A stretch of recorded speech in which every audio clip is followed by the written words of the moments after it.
नमस्कार दर्शक बंधु टाइम्स न्यूज इंडिया सच की आवाज रे आपण मानक स्वागत।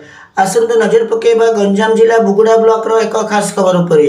प्राणी विज्ञान विभाग पीपुल कॉलेज बुगुड़ा गंजाम रो स्वागत संबर्धना सह विदाय संबर्धना कार्यक्रम। पीपुल्स कॉलेज बुगुड़ा प्राणी विज्ञान विभाग युक्त 3 शेष वर्षर 16 जन छात्र छात्री को विदाय संबर्धना दिया।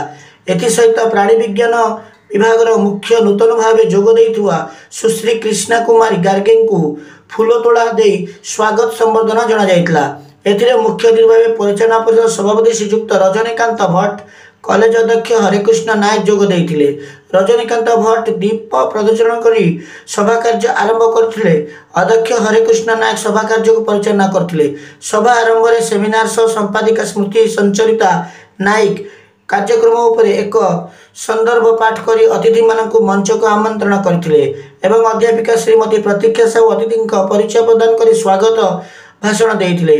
अध्यापिका मधुस्मिता प्रधान उपस्थित थिबा बेले रामकृष्ण नायक और जतन कुमार नायक सभा कार्य को सुचारू रूप परिचालना करथिले। सांस्कृतिक कार्यक्रम सहित 16 जन छात्र छात्री को प्राणी विज्ञान तरफ उपहार बंटन करा जाइतला।